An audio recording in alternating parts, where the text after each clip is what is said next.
हमने शहर को दी एक नई पहचान, हम हैं सिंघानिया बिल्डकॉन। छत्तीसगढ़ में आज नक्सलियों ने अलग अलग जगहों पर 3 घटनाओं को अंजाम दिया।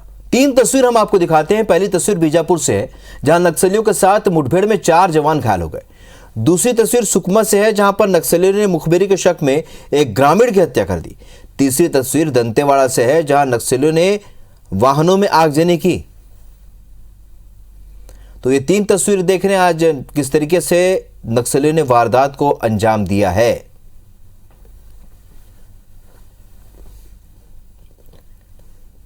इधर बीजापुर के कुटरू थाना इलाके में सुरक्षा बल और नक्सलियों के बीच मुठभेड़ हुई। दरभा के सीएफ कैंप में नक्सलियों ने फायरिंग कर दी और कैंप के ऊपर बीजीएल दागे और नक्सलियों के हमले को लेकर जवानों ने जवाबी कार्रवाई की है। मुठभेड़ के दौरान 4 जवान टुकेश्वर ध्रुव, ओम प्रकाश दीवान, आश्रित वट्टी और जितेंद्र मंडावी घायल हुए। 2 जवान ओम प्रकाश दीवान और आश्रित वट्टी को बीजापुर जिला अस्पताल में भर्ती कराया गया है, जबकि 2 गंभीर घायल जवान टुकेश्वर ध्रुव और जितेंद्र मंडावी को रायपुर के एक निजी अस्पताल में रेफर किया गया। ये 2 तस्वीरें हम आपको दिखा रहे हैं। पहली तस्वीर बीजापुर की है, जिसमें नक्सलियों के हमले में घायल जवान दिखाई दे रहा है। वही दूसरी तस्वीर है रायपुर की, जिसमें 2 घायल जवान टुकेश्वर ध्रुव और जितेंद्र मंडावी दिखाई दे रहे हैं। अस्पताल के डॉक्टर अंकित का कहना है कि टुकेश्वर ध्रुव को ज्यादा चोट आई है, उसके एक पैर की हड्डी पूरी तरह से टूट गई है। फिलहाल दोनों की हालत स्थिर है, लेकिन अभी मेडिकल सुपरविजन में रखा गया है।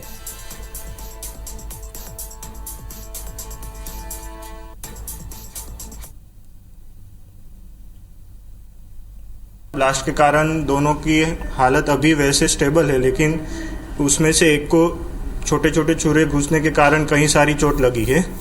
बाकी दूसरा जो ध्रुव पेशेंट है, उनको ये नीचे की पैर की हड्डी पूरी टूट गई है और हड्डी मांसपेशियों फाड़ के बाहर निकली हुई है। छोटी उंगली टूटी हुई है, वो पूरा निकल चुकी है, तो उसका बचाने का प्रयास अभी किया जाएगा, हाथ को और पैर को।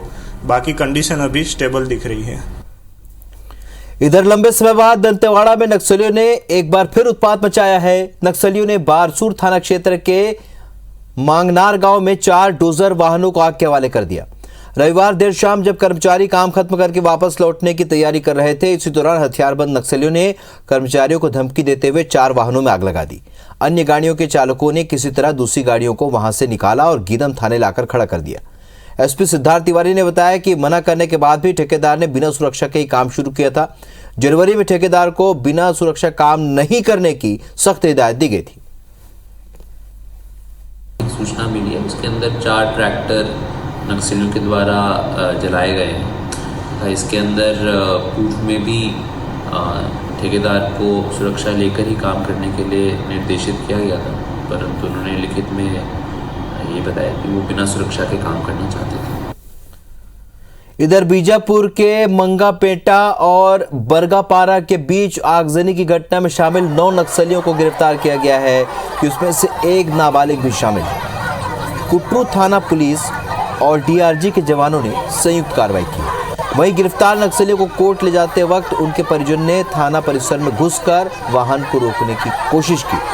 महिलाएं गिरफ्तार नक्सलियों को ग्रामीण और निर्दोष बताकर 1 घंटे तक हंगामा करती रहीं और भारी हंगामे के बाद बड़ी संख्या में सुरक्षा बल तैनात किया गया, जिसके बाद महिलाओं को किनारे करके आगे की कार्रवाई की जा सकी।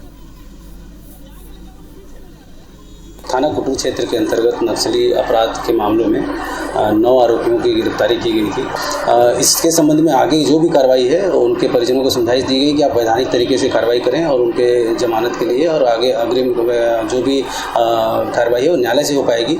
समझाइश देने के बाद उनको किनारे किया गया और फिर आरोपियों को रवाना कर दिया गया।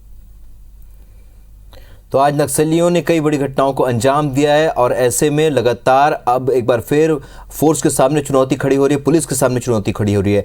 हमारे सहयोगी तहसीन जैदी इस खबर पर सीधे इस वक्त हमारे साथ जुड़ रहे हैं। तहसीन, देखने में यह है कि अगर नक्सलियों की करतूत की बात करें तो बीजापुर में 4 जवान घायल हुए हैं मुठभेड़ में, सुकमा में ग्रामीण को मौत के घाट उतार दिया। ये तमाम घटनाक्रम जो अभी बढ़े हैं, क्या लगता है, क्या एक मौसम का असर है? जब गर्मी का मौसम होता है तो इस तरह की उपस्थिति दर्ज कराने के लिए नक्सली इस तरह की घटनाएं करते हैं।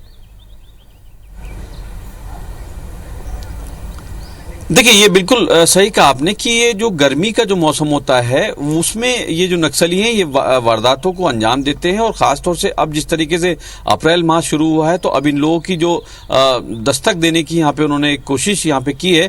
लेकिन जिस तरीके से बीजापुर के जो कुटरू इलाके में जो दरबा में जो सीएफ के जवानों ने जो कैंप पे जो फायर किया था इन लोगों के द्वारा, नक्सली द्वारा, उसका जिस तरीके से मुंह तोड़ जवाब दिया है वो निश्चित तौर पे काबिल तारीफ है। लेकिन इस पूरे हमले में 4 लोग इसमें घायल हुए हैं और इसके अलावा उसमें 2 जो घायल जवान हैं उनको रायपुर लाया गया, उनको जो अभी उनकी जो हालत है स्थिर बताई जा रही है।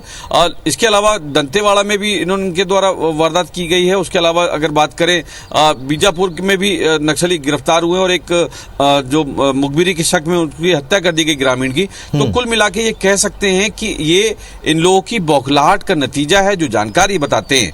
यहाँ पे एक बात निकल के आती है कि यहाँ पे जो हमला हुआ है बीजापुर में कैंप पे, यहाँ पे एक बात निकल के ये आती है कि ये जो अब नक्सलियों ने अपने जो हमले की जो टैक्टिक है, जो तरीका है, उसको बदल दिया है। क्योंकि यहाँ अगर बात करें 2 महीने में ये दूसरा बड़ा हमला है जो कैंपों पे नक्सलियों के द्वारा किया गया है। तो यहाँ पे जवान को, क्योंकि ये बता दें यहाँ पे कि एक कैंप ही जवान के लिए एक ऐसी जगह होती है जो सबसे ज्यादा रिलैक्स मोड में वहां वो रहता है। लेकिन वहां पे भी शिफ्टों में ड्यूटी उनकी लगती है, जो संतरी ड्यूटी होती है वो उसमें उनकी शिफ्टों में लगती है। लेकिन अभी भी यहाँ पे जवानों को, हालांकि ये पहले बता दें कि उनका दायरा जरूर सीमित हुआ है सरकारों के प्रयास से, जवानों की मेहनत से जो उनका दायरा जो छोटा किया गया है, जिसमें खदेड़ा गया है उनको प्रदेश के बाहर। लेकिन अभी भी यहाँ पे हर एक जवान को ये सोचना पड़ेगा और ये बिल्कुल ध्यान में रख के काम करना पड़ेगा कि अभी भी वो गुरिल्ला वार जोन में अभी भी काम कर रहे हैं। तो अभी जिस तरीके से ये हमले किए उनके द्वारा और ये इनकी कायराना हरकत यहाँ पे सामने आई है, इसके साथ ही अगर बात करें तो गिरफ्तारियां भी उनकी हुई हैं और जिस तरीके से ग्रामीण की, बेकसूर ग्रामीण की यहाँ पे हत्या कर दी गई। तो ये, उसके अलावा अगर बात करें तो जो गाड़ियां जो जला दी गई, तो ये उनकी कहीं ना कहीं पूरी तरह से एक बौखलाहट निकल के आती है। क्योंकि उनका जो दायरा है नक्सलियों का वो एक बहुत ही सीमित दायरा रह गया है। और खासतौर से बात करें बीजापुर सुकमा में ही ये लोग बस करते रहते हैं, उसके अलावा। लेकिन यहाँ पे ये गर्मी का सीजन जो आता है, निश्चित तौर पे इसमें बड़ी वारदातें ये लोग करते हैं। लेकिन अभी तक इन्होंने 2 कैंपों पे हमला किया है। तो अभी यहाँ पे अलर्ट मोड में रहने की हर जवान को जरूरत है, क्योंकि ये आने वाले दिनों में कोई बड़ी घटना ना करे। तो ये मान सकते हैं तरीके से जवानों ने इस बार के मिजाज के साथ स्ट्रेटेजी बदली है, नक्सलियों ने हमले किए और साथ ही अब फौज को भी, सेना को भी सतर्क होना पड़ेगा, वहां पर फोर्स को भी सतर्क होना पड़ेगा, पुलिस को भी सतर्क होना पड़ेगा, क्योंकि इन्होंने अपनी स्ट्रेटेजी बदली। इस चर्चा के लिए, जानकारी के लिए बहुत बहुत शुक्रिया आपका।